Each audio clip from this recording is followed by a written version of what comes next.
காலை நேர தொழுகை. பிதா, குமாரன், பரிசுத்த ஆவியின் நாமத்துள்ளது. நாம் யாவரும் கடவுள் நோக்கி இறை வேண்டுதல் செய்வோம். பரிசுத்தர் பரிசுத்தர் பரிசுத்தர் என்று எப்பொழுதும் போற்றப்பட்டு கொண்டிருக்கின்ற திருத்துவ கடவுளே, சகல இரக்கத்துக்கும் காரணமானவரே, அன்பு நிறைந்தவரே, மெய் போற்றுகிறோம், துதிக்கிறோம். நல்லவரே, மெய் வாழ்த்துகிறோம், வணங்குகிறோம். எல்லாவற்றையும் படைத்த பராபரனே, மெய் துதிக்கிறோம். எங்களை படைத்து எங்களை மீட்டு எங்களை பாதுகாத்து வருகிறவரே, மெய் போற்றுகிறோம். பாவத்திலே எங்களை ரட்சித்தவரே, மெய் போற்றுகிறோம். நீ செய்த எல்லா நன்மைகளுக்காக நன்றி நிறைந்த இதயத்தோடு குழந்த காலை வேளையிலே மெய் வணங்குகிறோம், மெய் பணிகிறோம், மெய் துதிக்கிறோம். கடவுளே, இந்த புதிய நாளின் காலைக்காக நன்றி செலுத்துகிறோம். கடந்த இரவிலே நல்ல இளைப்பாறுதல் தந்தீர், போற்றுகிறோம். உடைய பெரிதான கிருபையினாலே ஆண்டவரே உடைய பாதம் வந்து ஆராதிக்க தொழுது கொள்ள உடைய இறை வார்த்தை கேட்பதற்கு கர்த்தர் கொடுத்த ஜீவனுக்காக நன்றி. இந்த புதிய நாளை கர்த்தர் ஆசீர்வதியும். நாங்கள் பாடுகின்ற பாடல்கள், வாசிக்கிற வசனங்கள், கேட்கிற தியானத்தின் வழியாக கடவுள் எங்களோடு கூட பேச முடியாது ஜெபிக்கிறோம். எல்லாவற்றையும் ஆண்டவர் இயேசு கிறிஸ்துவின் திருப்பெயரிலே பணிவோடு ஜெபிக்கிறோம். அன்பு நிறைந்த நல்ல பிதாவே, ஆமென். கடவுளை துதித்து ஆராதிக்க 556வது பாடலின் முதல் 3 சரணங்களை பாடுவோம். 556 முதல் 3 சரணங்கள். காலையும் மாலையும் இவ்வேளையும் கர்த்தரை கருத்துடன் பாடிடுவேன்.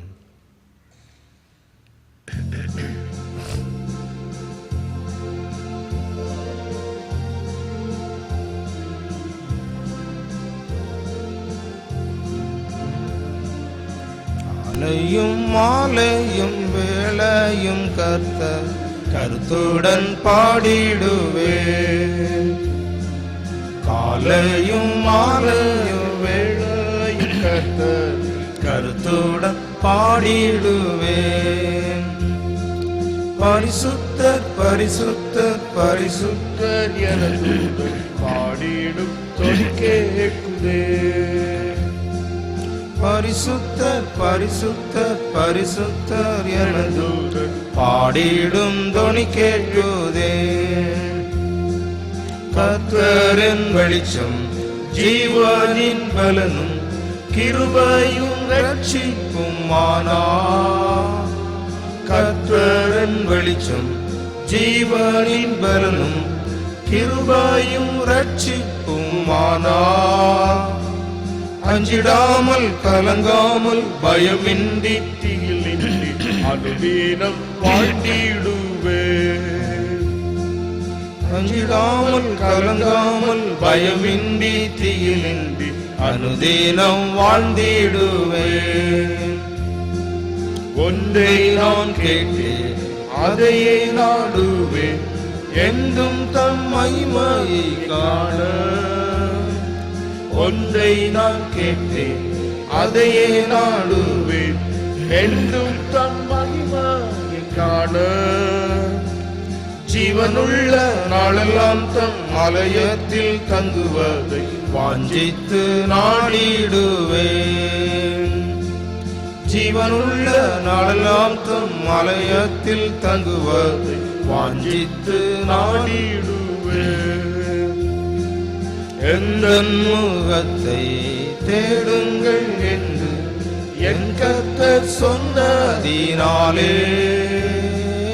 எந்த முகத்தை தேடுங்கள் என்று என் கர்த்தர் சொன்னதினாலே.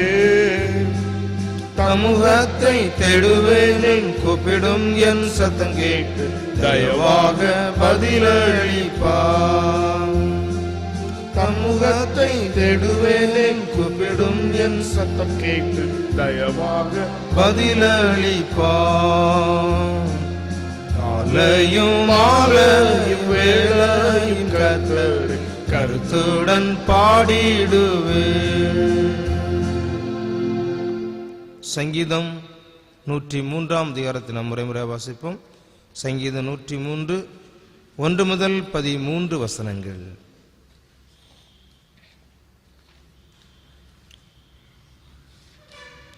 என் ஆத்துமாவே கர்த்தரை ஸ்தோத்திரி, என் முழு உள்ளமே அவர் பரிசுத்த நாமத்தை ஸ்தோத்திரி.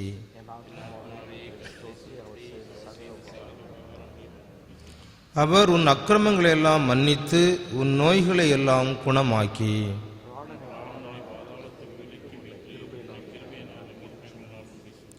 நன்மையினால் உன் வாயை திருப்தியாக்குகிறார். கழுகுக்கு சமானமாய் உன் வயது திரும்ப வாலிப வயது போலாகிறது. அவர் தமது வழிகளை மோசேக்கும் தமது கிரியைகளை இஸ்ரவேல் சந்ததியாருக்கும் தெரிய பண்ணினார். அவர் எப்போதும் வழக்காடார், என்றென்றும் கோபம் கொண்டிரார்.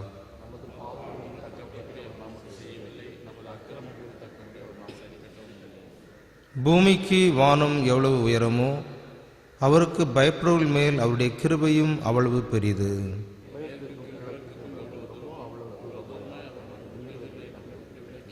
சேர்ந்து வாசிப்போம். தகப்பன் தன் பிள்ளைகளுக்கு இறங்குவது போல கர்த்தர் தமக்கு பயந்தவருக்கு இறங்குகிறார்.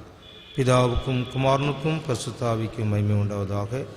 ஆதியிலும் இப்பொழுதும் எப்பொழுதுமான சதா காலங்களாய் இருக்கிறபடியே ஆமென். நாளுக்குரிய திருமுறை பகுதியை வாசிப்போம். முதல் திருமுறை பகுதி யாத்ராகமம் புஸ்தகம் 32ஆம் அதிகாரம் வசனங்கள் 10 முதல் 12 வரை வாசிக்க கேட்போம். யாத்ராகமம் அதிகாரம் 32 வசனங்கள் 10 முதல் 12 வரை.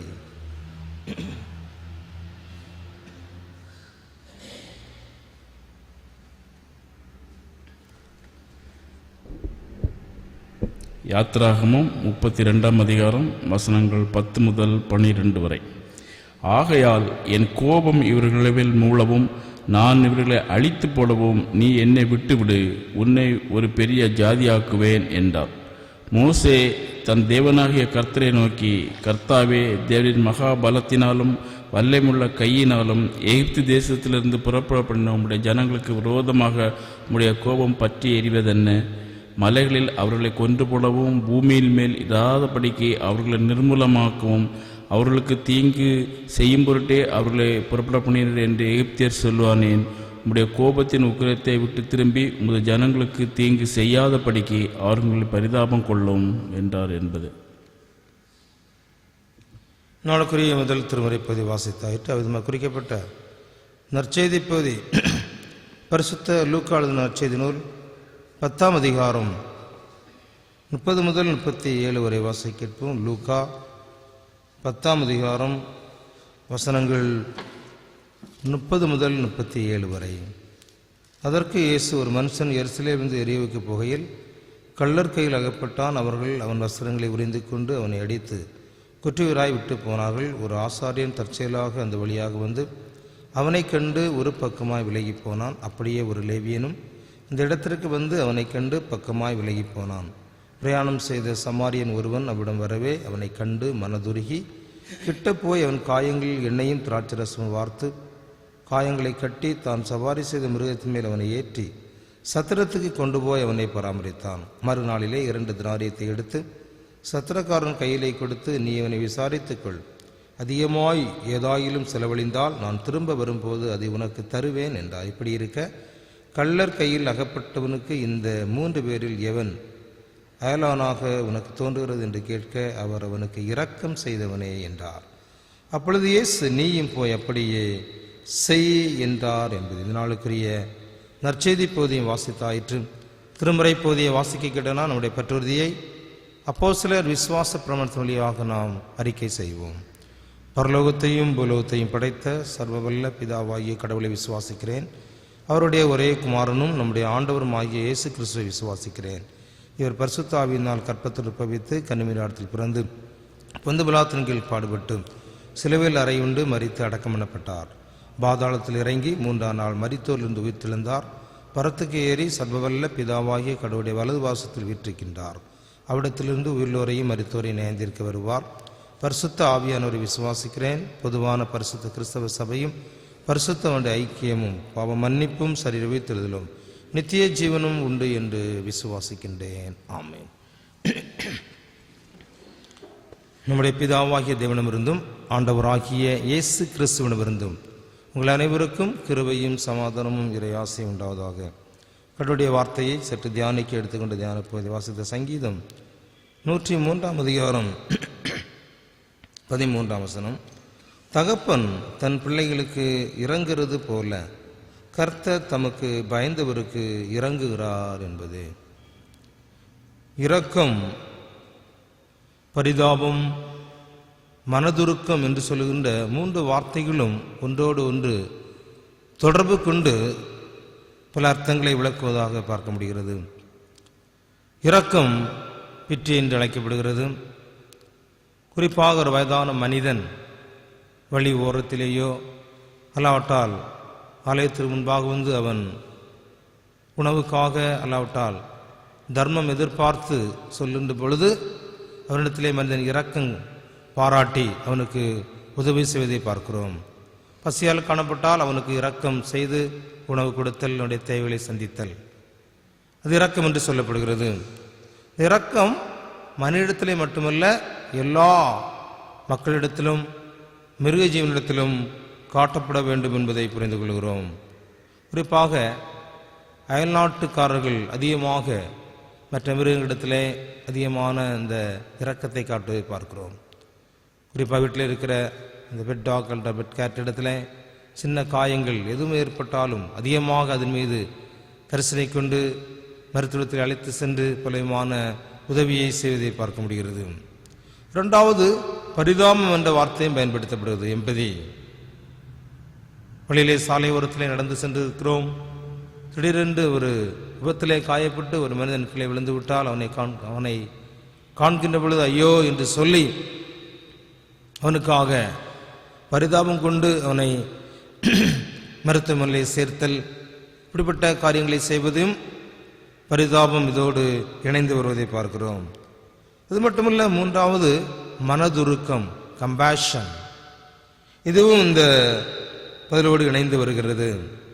பிறருடைய கஷ்டங்களை தன்னுடைய கஷ்டமாக, தன்னுடைய வேதனையாக, தன்னுடைய துன்பமாக ஏற்றுக்கொண்டு மனதுருகி அவருக்கு உதவி செய்கின்ற ஒரு செயல் மனதுருக்கம் என்று சொல்லப்படுகிறது.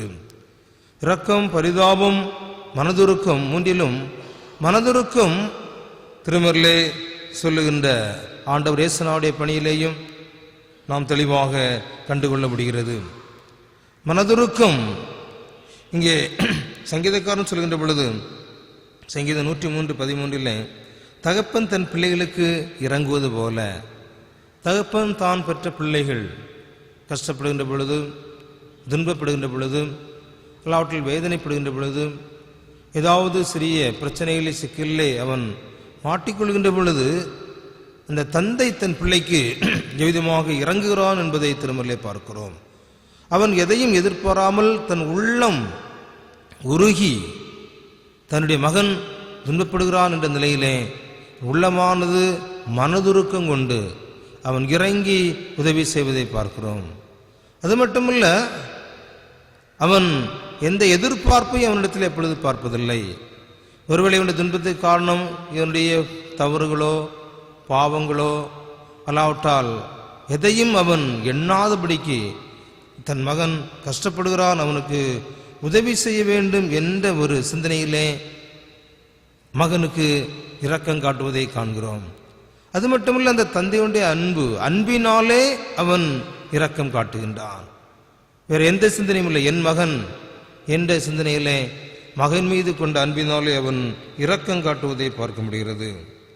தகப்பன் இறங்குவது போல ஆண்டவர் இறங்குகிறார் என்று சொல்லப்படுகிறது. அப்படிதான் தந்தை எவ்விதமாக மகனுக்கு அன்பு காட்டி உள்ளமுருகி உதவி செய்து போல நம்மை படைத்த, நம்மை மீட்ட கடவுள் மனுமக்கள் மீது அவர் இரக்கம் காட்டுகின்ற இறைவனாக இருக்கிறார் என்று தாவீது கூறுகிறான். சங்கீதம் 145:8 கடவுள் இரக்கமும் மன உருக்கமும் நீடிய சாந்தம் உள்ளவர் என்பதை சுட்டி காட்டப்படுகிறது. யாத்திராக 34:6 கடவுள் இரக்கம் மனதுருக்கம் உள்ளவராக காண்கின்றோம். உபாகமம் 4:31 கடவுள் இரக்கம் உள்ளவராக இருக்கிறார் என்று குறிப்பிடப்படுகிறது. கடவுளுடைய இரக்கம் மனித இரக்கத்தை விட, ஒரு தகப்பன் தாய் காட்டுகின்ற இரக்கத்தை விட பல மடங்கு அதிகமாக இரக்கம் தன் மக்களிடத்திலே காட்டுவதை பார்க்கிறோம். ஏசாயா 63:9-10 கடவுள் அன்பினாலே இறங்குகிறார் என்று சொல்லப்படுகிறது. இஸ்ரவேல் மக்கள் பலமான நெருக்கடியிலே நெருக்கப்பட்ட பொழுதும் துன்பப்பட்ட பொழுதும் கடவுள் அவரோடு கூட அவர் நெருக்கப்பட்டார், அவர்களோடு கூட அவர் ஒடுக்கப்பட்டார். இருந்தாலும் அன்பினாலே இறங்கினார், மீட்டார் என்பதை புரிந்து கொள்கிறோம். மோசே வழியாக கடவுளுடைய அன்பு அவர்களுக்கு வெளிப்பட்டது. பலமான தவறுகளை செய்தும் வணங்கா கழுத்துள்ள மக்களாக இருந்த பொழுதும் நன்றாக சாப்பிட்டு விட்டு குறை கூறின பின்பும் எல்லா நன்மையை செய்த பின்பும் அந்நிய தெய்வத்தை வழிபட்ட சூழ்நிலையும் அவரை அழிக்காதபடிக்கு பாதுகாத்தது கடவுள் இஸ்ராயல் ஜனங்கள் மீது கொண்ட இரக்கம் ஒன்றே. ஆண்டோடைய இரக்கம் அவர்கள் மீது அதிகமாக இருந்தபடினாலே அழியாதபடி பாதுகாத்தார். பிரசங்கிலே நாம் நிர்மூலமாகாதிருப்பது கடவுளுடைய சுத்த கிருபை. அவருடைய இரக்கத்திற்கு முடிவே இல்லை. காலை தோறும் அவைகள் புதியன என்று சொல்வதை பார்க்கப்படுகிறது. கடவுளுடைய இரக்கம் அன்பினாலே இஸ்ரவேலுக்கு அதை ஒவ்வொரு நாளும் காண்பித்தார். எசாயா 54:10 சொல்கின்ற பொழுது கடவுள் மனதுருக்கமுள்ள இறைவனாக இருக்கிறார். மலைகள் விலகினாலும் பர்வதங்கள் நிலைபெயர்ந்தாலும் என் கிருபை உன்னை விட்டு விலகாமலும் என் சமாதானத்தின் உடன்படிக்கை நிலை பெயராமலும் இருக்கும் என்று உன்மேல் மனதுருக்கமுள்ள கடவுள். கம்பேஷன். கடவுளுடைய மனதுருக்கம் எந்த நிலையிலேயும் நம்பியிருக்கின்ற எல்லாம் அற்று போனாலும், மலை போன குடும்பங்கள், மலை போல இருந்த ஆதாரங்கள் நம்மை விட்டு கடந்து போனாலும் கடவுளுடைய இரக்கம் நம்மீது எப்பொழுது இருக்கிறது, இஸ்ரவேல் மக்கள் மீது இருக்கிறது என்பதை திருமுறை சுட்டி காட்டுகின்றது.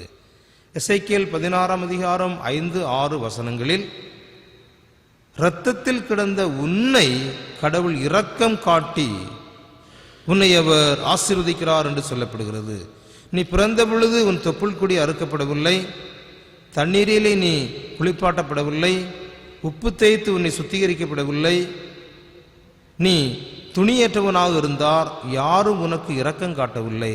இரத்தத்தில் கிடந்த உனக்கு நான் இரக்கம் காட்டி உன்னை சுத்திகரித்து உனக்கு ஆடை கொடுத்து உன்னை நான் ஆசீர்வதித்தேன் என்று சொல்லுகின்றார். கைவிடப்பட்ட நிலைமையிலே, ஒன்றுமில்லாத நிலைமையிலே, செய்ய வேண்டிய கடமையை பிள்ளைக்கு செய்யாத நிலைமையிலே ஆண்டவரின் இரக்கம் அற்புதமான காரியங்களை செய்ததாக வாசிக்க முடிகிறது. எசேக்கியேல் 36:21 என்னுடைய பரிசுத்த நாமத்து நிமித்தம் உனக்கு நான் இரக்கம் பாராட்டுவேன் என்று சொல்லப்படுகிறது. ஆதியாகமம் 32:10 யாக்கோபு சொல்கின்ற பொழுது கடவுளுடைய இரக்கம் எனக்கு இருந்தது, கையிலே கோலும் தடியும் உள்ளவனாக இந்த ஆற்றை நான் கடந்து போனேன். கடவுள் என் மீது இரக்கம் பாராட்டினபடியினாலே இன்றைக்கு நான் 2 படையளவுக்கு செல்வத்தை பெற்றிருக்கிறேன். என்னுடைய பலத்தினாலோ சக்தியினாலோ அல்ல, கடவுள் என் மீது இரக்கம் பாராட்டியதினாலே நான் இவ்வளவு ஒரு ஆசீர்வாதத்தை பெற்று ஒரு செல்வந்தனாக இருக்கிறேன் என்று சொல்லி ஏசா யாக்கோபு அந்த சந்திப்பிலே யாக்கோபு சொல்வதை பார். எனவே கடவுளுடைய இரக்கம் என்மேல் இருக்கிறது என்பதை அங்கே சுட்டி காட்டப்படுகிறது. எவ்விதமான தகுதியில்லாத நிலையிலே கடவுள் தன் மக்களுக்கு திரும்ப திரும்ப பாவம் செய்தாலும் தவறு செய்தாலும் அதையெல்லாம் எண்ணாதபடிக்கு கடவுள் தமது மக்களுக்கு திரும்ப திரும்ப இரக்கம் பாராட்டுகின்ற ஒரு இரக்கமுள்ள கடவுளாக நாம் புரிந்து கொள்ள முடிகிறது. வாசித்த நல்ல சமாரின் உவமையிலே கூட நற்செய்தி பகுதியிலே தெளிவாக அந்த கருத்து வலியுறுத்தப்படுவதை பார்க்கிறோம். எரேவுக்கு செல்லுன மனிதன் கள்ளற்கையிலே அகப்பட்டு குற்றுயிராய் காயப்படுத்தப்பட்டு வழியோரத்திலே கிடக்கின்றான். இரக்கம் பாராட்டுகின்ற இந்த லேவியரும் ஆசாரியரும் பணி நிமித்தமாக இரக்கம் பாராட்டவில்லை. பல காரணம் சொல்லப்படுகிறது. தீட்டை தொட்டுவிட்டு ஆராதனை நடத்தக்கூடாது, ஒரு பணி அவசரம், ஏதோ ஒரு சூழ்நிலை செய்யக்கூடியவர்கள் செய்யவில்லை. ஆனால் செய்யக்கூடாத ஒருவன் மனதுருகி அநேக செயல்களை செய்தான் என்று சொல்லி பார்க்கிறோம். சமாரியனுக்கு யூதனுக்கு எவ்விதமான தொடர்பு இல்லை, இருவரும் பேசுவதோ கொடுக்கல் வாங்கல் எதுவுமே இல்லை. ஆனால் அவனுள்ளத்திலே இருந்த அந்த இரக்கம், வசனத்திலே மனதுருகினான், தொட்டான், காயங்களில் எண்ணெய் வார்த்தான், பூசினான் என்று சொல்கிற பதம் அதிகமாக அங்கே பயன்படுத்தப்படுகிறது. அவன் மனதுருகினான், கம்பேஷன். அவனுடைய வேதனையை தன் வேதனையாக ஏற்றுக்கொண்டான், அவனுடைய கஷ்டங்களை தன் கஷ்டங்களாக உணர்ந்து கொண்டான், அவனுக்கு இருக்கிற பிரச்சனை தன் பிரச்சனையாக ஏற்றுக்கொண்ட அந்த இரக்கம் ஒன்றே உதவி செய்ய அன்பு பாராட்ட தூண்டினது என்பதை புரிந்து கொள்கின்றோம். எனவே அந்த அன்பினாலே அவன் எல்லாம் செய்தான். தன்னுடைய பயணத்தை நிறுத்தினான், தனக்கு வைத்த ஆகாரத்தை கொடுத்தான், தன்னுடைய வஸ்திரத்தை கிழித்தான், தன்னுடைய எண்ணெயை அவன் காயத்திலே பூசினான், காயங்களை கட்டினான், தான் இறங்கி வாகனத்தின் மீது அந்த அடிக்கப்பட்டவனை ஏற்றினான், ஒரு சத்திரத்திலே கொண்டு சேர்த்து இவனை நன்றாக கவனித்துக் கொள்ளுங்கள், தேவையான 2 பணத்தை கொடுக்கின்றான். நான் அவசரமாக சொல்கிறேன், திரும்பி வந்து அதிகமாக செலவு இருந்தால் நான் அதை கொடுக்கிறேன் என்று சொல்லி அவனை பராமரித்தான், பாதுகாத்தான், அன்பு கூர்ந்தான், இரக்கம் பாராட்டினான் என்பதை புரிந்து கொள்கிறோம். தொடர்ந்து அந்த பகுதியின் முடிவிலே நீயும் போய் இரக்கம் செய் என்று சொல்வதை பார்க்க முடியும். அப்படியானால் கடவுள் இரக்கமுள்ள இறைவன். உலகத்திலே கடவுளால் மீட்கப்பட்ட நம்மிடத்தில் எதிர்பார்க்கிற காரியம் அதுதான். நாம் இந்த உலகத்திலே இரக்கமற்ற மக்களாக இறைவனை விட்டு தூரம் போய் பாவத்திலே அக்கிரமத்திலே கடந்த நம்மை ஆண்டவர் கிறிஸ்துவின் வழியாக நம்மீது இரக்கம் கொண்டார். நாம் இரத்தத்திலே கிடந்தோம், பாவத்திலே கிடந்தோம், எல்லாராலும் கைவிடப்பட்டு கிடந்தோம். கடவுள் நம்மீது கொண்ட அன்பு திருக்குமாரனிலே வெளிப்பட்டது.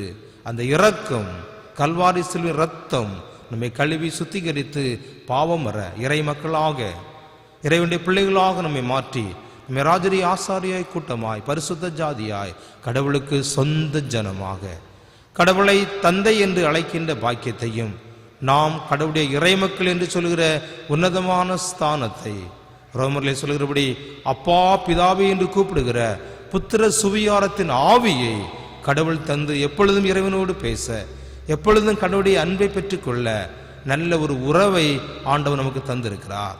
அந்த கடவுள் நம்மிடத்திலே இரக்கம் பாராட்டினபடியினாலே நாம் இந்த உலகத்திலே தேவைப்படுகிற மக்களுக்கு இரக்கம் பாராட்ட வேண்டும் என்ற ஆலோசனையை கடவுள் இந்த காலவேளை நமக்கு தருகின்றார். மத்தேயு 18:33 நான் உனக்கு இறங்கினது போல நீ பிறனுக்கு இறங்க வேண்டாமோ என்று சொல்வதை பார்க்கிறோம். 3.25 கோடி ரூபாயை மன்னித்து அந்த மனிதன் ஒருவனுக்கு இரக்கம் பாராட்டுகின்றான். 50 ரூபாவை மன்னித்து இரக்கம் பாராட்ட மனதில்லாமல் போன பொழுது என்று சொல்லப்படுகிறது. கடவுள் நமக்கு ஏராளமாக இரக்கம் பாராட்டுகிறார். நம்முடைய வாழ்வில் பிறருக்கு இரக்க சிந்தை உள்ள பிள்ளைகளாக வாழ அழைக்கப்படுகிறோம். மத்தேயு 5:7 இரக்கம் உள்ளவர்கள் பாக்கியவான்கள், அவர்கள் இரக்கம் பெறுவார்கள். நாம் பிறரிடத்திலே ஒரு நாளும் இரக்கம் பாராட்டுகின்ற பொழுது கடவுள் நம்மீது இரக்கம் கொண்டு நம்மை ஒவ்வொரு நாளும் இறங்கி நம்மை, இந்த குடும்பங்களை, பிள்ளைகளை ஆசீர்வதிக்க இறைவன் போதுமானவர் என்பதை புரிந்து கொள்கிறோம். லூக்கா 10:33-7 இதை பார்க்கிறோம். 2 சாமுவேல் 12:6 தாவீது நாத்தான்வேல் அந்த உவமையிலே சொல்கின்ற பொழுது அவன் செய்த அந்த பயங்கரமான பாவம், அவன் இரக்கமற்று அவிதமாக செய்தான் என்று சொல்லப்படுகிறது. தாவீது தவறு செய்த பொழுது நாத்தான் அந்த உவமையின் வழியாக விளக்குகிறான். தன் வீட்டிலே ஆடு இருந்து, ஆனால் அந்த ஒரே ஆட்டை அவன் கொண்டு விட்டான் என்று சொன்ன பொழுது தாவீதுக்கு பயங்கரமான கோபம் வந்து இந்த செயலை செய்ய காரணம் என்ன? அவன் இரக்கமற்றவனாக இருந்தான். அவன் இரக்கம் இருந்திருந்தால் இந்த தவறை செய்ய மாட்டான் என்று சொல்லப்படுகிறது. இரக்கமற்ற நிலையிலே இந்த 2 பெரிய பாவத்தை செய்தான் என்று சொல்லி பார்க்கிறோம். அன்புக்குரிய கடவுளுடைய பிள்ளைகளே, மிக 6-8 கடவுள் உன்னிடத்தில் என்ன கேட்கிறார்? நீ இந்த உலகத்திலே இரக்கம் பாராட்டி வாழ் என்று சொல்வதை வாசிக்க முடிகிறது. கடவுளத்திலே இரக்கத்தை பெற்ற நாம் இந்த உலகத்திலே பிறருக்கும் தேவைப்படுற மக்களுக்கு இரக்கம் பாராட்டி கடவுளுடைய அன்பை பிறரோடு பகிர்ந்து கொள்ள கிறிஸ்து நம்மை அழைக்கிறார். இந்த சிந்தனையோடு கூட இந்த புதிய நாளில் கடந்து செல்வோம். கடவுள் நம்முடைய குடும்பங்களையும், பிள்ளைகளையும், திருச்சபையின் மக்களையும் தொடர்ந்து ஆசீர்வதித்து இரக்கம் பெற்ற நாம் பிறருக்கு இரக்கம் காட்டி கடவுளுக்கு சாட்சி உள்ள மக்களாக வாழ எல்லாம் உள்ள இறைவன் தம்முடைய ஆவியானவரை கொண்டு நம் அனைவரையும் ஆசீர்வதித்து இவ்வுலகத்தின் நன்மையும் அழியாத நிலைவாழ்வின் வாழ்வை நம் அனைவருக்கும் கடவுள் தருவாராக. ஆமென். நம் மறுபடியும் நம்முடைய பாடலே 301வது பாடலை பாடுவோம். இரக்கம் பெற்றேன் கர்த்தராலே, இதற்கு நான் எம்மாத்திரம் என்ற பாடலில் முதல் 3 சரணங்களை பாடுவோம். 301வது ஞான பாடல்.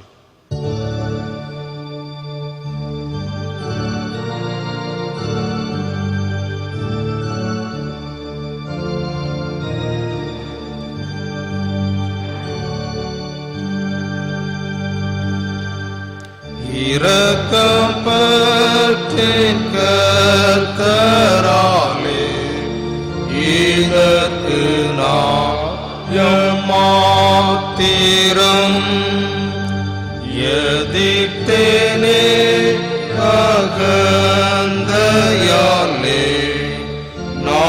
கேட்கப்பட்டதற்புதம்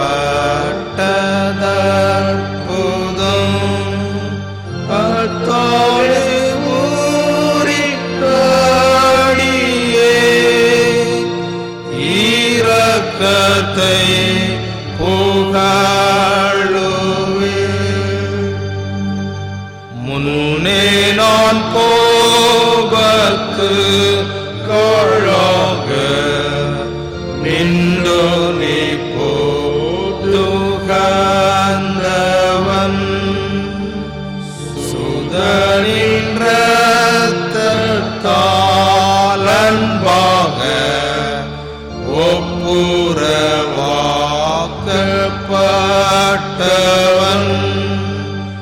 இப்பாக்கியத்தை எனக்கு இரக்கமே அளித்தது. பூலோகத்தாருக்கு முன்பாக இதயத்தை பாடுவே. இரக்கம் ஒன்றை நீத்தமாக என் நெஞ்சில் வைத்து யோசிப்பேன். பணிந்து களி கூறுவேன். இரக்கத்தை புகழுவேன்.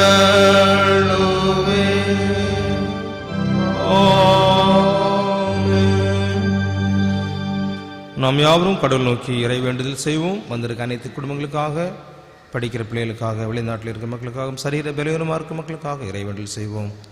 அன்பும் கிருபை நிறைந்த நல்ல தந்தையே, இந்த மகிழ்ச்சியான புதிய ஒரு வேளக்கிழமையின் காலைக்காக நன்றி செலுத்துகிறோம்.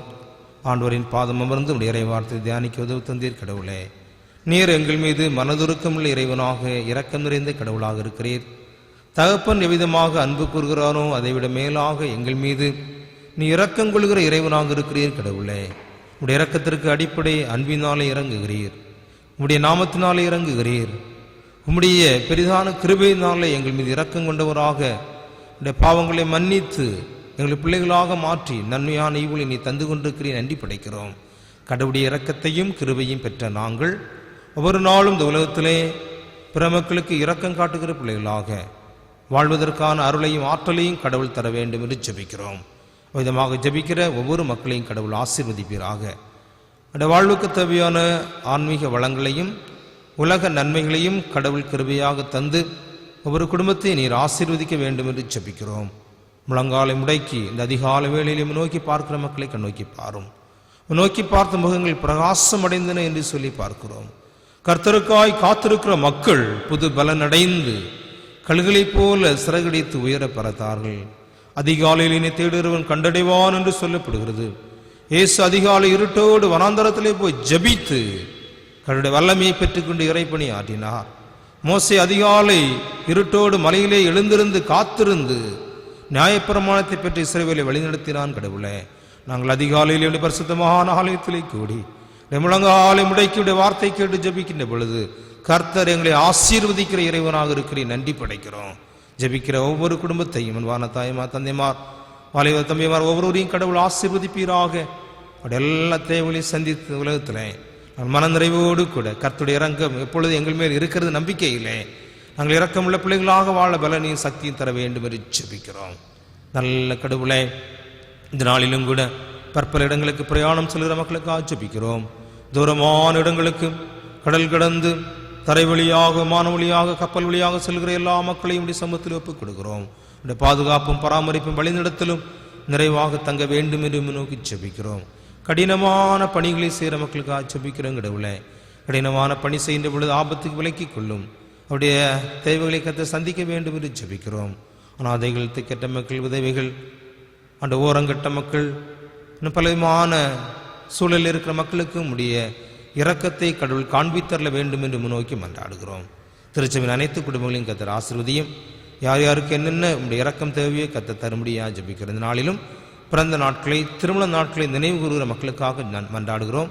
கடந்த ஆண்டுகளெல்லாம் நீர் போதுமானவராக நல்லவராக உடைய இரக்கத்தை காண்பித்து ஆசீர்வதித்து நன்றி. இந்த புத்தாண்டிலும் புதிய நன்மைகளையும் புதிய ஆசீர்வாதங்களையும் புதிய இரக்கங்களையும் அன்பு மக்களுக்கு தந்து இந்த பிள்ளைகளை கடவுள் ஆசீர்வதிக்க வேண்டும் என்று ஜெபிக்கிறோம். திருச்சபையிலிருந்து வெளி பட்டணங்கள், வெளி மாநிலங்கள், வெளி கிராமங்கள், குறிப்பாக வெளி நாடுகளிலே வேலை செய்து கொண்டிருக்கிற படிக்கிற அன்பு மக்களுக்காக மன்றாடுகிறோம். தூரமான இடத்திலே உடைய பிள்ளைகள் இருந்தாலும் கடவுளினுடைய அன்பும் இரக்கமும் அந்த மக்கள் மீது இருக்கட்டும். கர்த்தர் அவர்களை ஆசீர்வதிக்க வேண்டும் என்று ஜெபிக்கிறோம். இருக்கிற இடங்களிலே கடவுளை ஆராதிக்க தொழுது கொள்ள இறைவனுக்கு ஏற்புடைய மக்களாக நல்ல மதிப்பீடுகளை வெளிப்படுத்துகிற பிள்ளைகளாக வாழ கர்த்தர் கிருபை தாரும். சரீர பலவீனமாக இருக்கிற மக்களை கண்ணோக்கி பாரும். நல்ல சுகத்தையும் நல்ல பலத்தையும் ஆரோக்கியத்தையும் நல்க வேண்டும் என்று ஜெபிக்கிறோம். குறிப்பாக மருத்துவமனை சிகிச்சை பெற்றுக் கொண்டிருக்கிற சார் ஜோசப் ராஜ் அவர்களுக்காக மன்றாடுகிறோம். கடவுள் நல்ல சுகத்தையும் நல்ல பலத்தையும் தர வேண்டும் என்று ஜெபிக்கிறோம். திருவாளர் ராஜாஜி அவர்களுக்காக, திருமதி சகுந்தலா ராஜேந்திரன் அவர்களுக்காக மன்றாடுகிறோம். பலவீனமாக வயது நிமித்து இருக்கிற எல்லா மக்களுக்கும் தேவையான ஆரோக்கியத்தையும் பலத்தையும் கடவுள் நீர் எங்களுக்கு தர வேண்டும் என்று நோக்கி ஜெபிக்கிறோம். இரக்கம் நிறைந்த நல்ல கடவுளே, திருச்சியின் ஊழியங்களை ஆசீர்வதியும். ஒவ்வொரு நாளும் திருச்சியை வளர்ந்து பெருகி கனி கொடுக்க ஆசீர்வதியும். குறிப்பாக அந்த எங்களுடைய நார்கள் பட்டணத்துக்காக ஜெபிக்கிறோம்.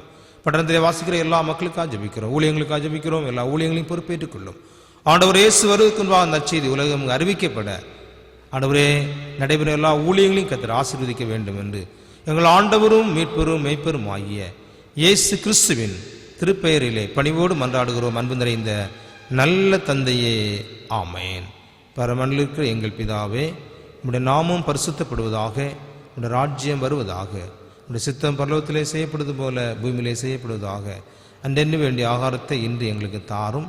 எங்கள் கடனாளிகளுக்கு நாங்கள் மன்னிக்கிறது போல எங்கள் பாவ கடன்களை மன்னியும். எங்களை சோதனைக்கு உட்படுத்த பண்ணாமல் தீமையிலிருந்து ரட்சித்துக் கொள்ளும். ராஜ்யமும் வல்லமையும் மகிமையும் என்றென்றைக்கும் உடையவுகளே, ஆமேன். இறையாசி பெறுவோம்.